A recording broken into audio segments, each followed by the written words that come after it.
안녕하세요. 윌리엄 리입니다. 달의 승부수는 통할 것인가? 오늘은 문재인의 승부수라는 제목으로 두 가지 사안에 대해 말씀드리겠습니다. 문재인이 중앙아시아 3국 순방을 왜 떠나는지 여러 의견이 있는데 제 의견과는 좀 달라서 여기에 말씀드립니다. 저와 비슷한 의견은 있지만 같은 의견은 없는 것 같더군요. 문재인이 현재 중앙아시아 3개국 순방을 하는 이유가 북한에 석유를 공급하기 위한 것이란 의견은 이미 나왔습니다. 저도 이 의견에 찬성합니다.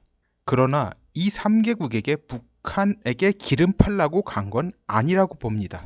이 3개국은 이미 원유로 돈을 어느 정도 벌고 있고 문재인이 돈을 비행기 가득히 싣고 가서 갖다 받쳐준다고 한들 움직일 나라들은 아닙니다. 그걸 받아들이기엔 리스크가 너무 큽니다. 당연히 그건 아니죠. 게다가 투르크메니스탄 같은 국가는 산유량도 그렇게 많은 국가가 아닙니다.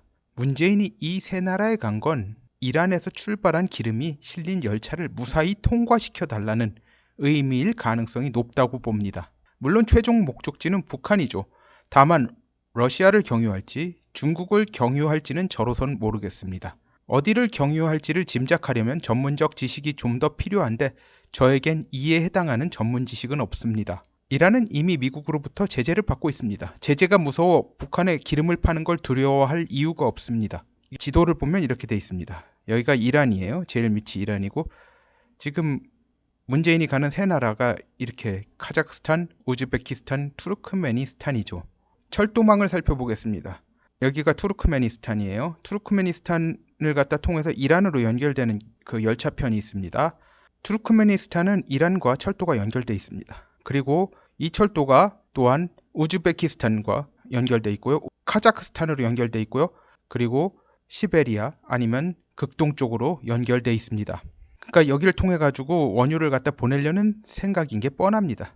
이 노선일 가능성이 높죠. 일로 와서 여기 우즈베키스탄에서도 타슈켄트를 지나 가지고 일로 가면 여기는 이미 카자흐스탄 영토예요. 여기를 지나서 극동 쪽으로 결국은 북한 쪽으로 보낸다는 거겠죠.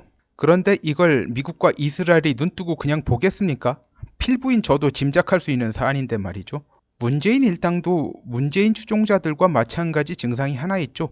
세상에 지들만 똑똑하고 남들은 바보인 줄 아는 것 말이죠. 그런데 실제로 보면 지들 지능이 오히려 낮습니다.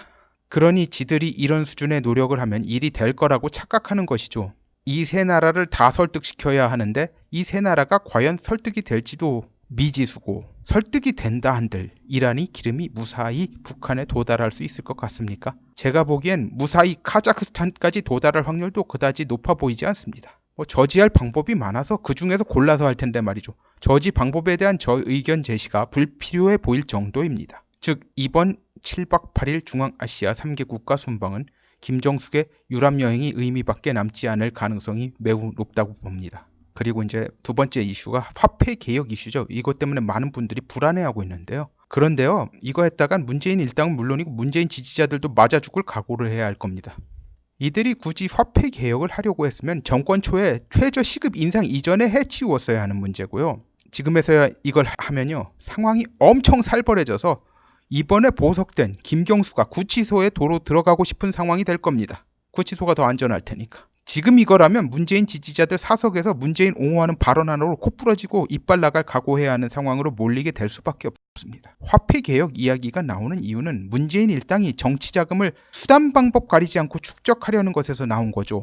마음 같아서야 그냥 조폐공사에서 돈 들고 나오고 싶지만 지금 상황에서 그럴 수는 없으니까 혼란스러운 상황을 일부러 만들었어. 이제 그런 유사한 짓, 그러니까 그 조폐공사에서 돈 들고 나오는 그런 유사한 짓거리들 갖다 할 수 있는 여지를 만들겠다는 생각인 것 같은데 지금 한국의 경제 체질이 워낙 허약해져 있어서요. 내수 시장의 돈의 흐름 속도가 조금 정체되는 수준으로도 타격이 워낙 크게 될 수밖에 없습니다. 그런데 문제는 그 여파가 돈의 흐름이 약간 정체되는 수준으로 끝나는 게 아니라는 점이죠. 문재인 지지자들이 코가 부러지고 이빨이 나가고 그 정도로 그치면 문재인 일당들이야 상관하지 않을 겁니다. 문재인 일당들에게는 문재인 지지자들은 살살 달래다가 복날에 잡아먹는 개 수준 정도로밖에 안 보이니 별 상관없겠습니다만 그런데 결국 자기 자신들, 즉 문재인 일당에게 미치는 영향이 문제죠. 그런데 요즘 하는 짓거리 보면 이런 상황을 알려는지는 모르겠습니다. 비록 한국은행 총재인 이주열이 소극적이나마 화폐개혁 찬성으로 돌았지만 전반적인 찬성 분위기를 이끌어내는 건 역부족입니다. 참고로 이주열은 화폐 개혁에 찬성하지만 여론의 지지가 필수적이라는 의견을 표명했습니다. 그런데 경제학자들 중에 반대 의견이 상당히 많은 상황이죠.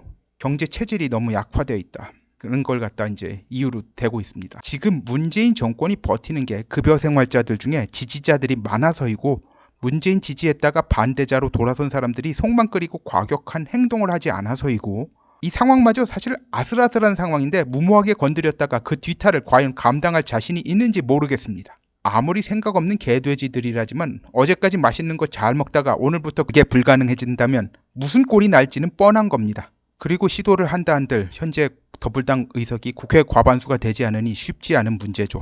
이런 난관들이 있어서 이들이 아무리 무모하다 한들 내년 총선 이전에 이를 시도하기엔 난관이 너무나 큽니다. 마음은 굴뚝 같겠습니다만. 오늘은 여기까지 하겠습니다. 구독, 좋아요, 알림벨 공유 부탁드립니다. 감사합니다.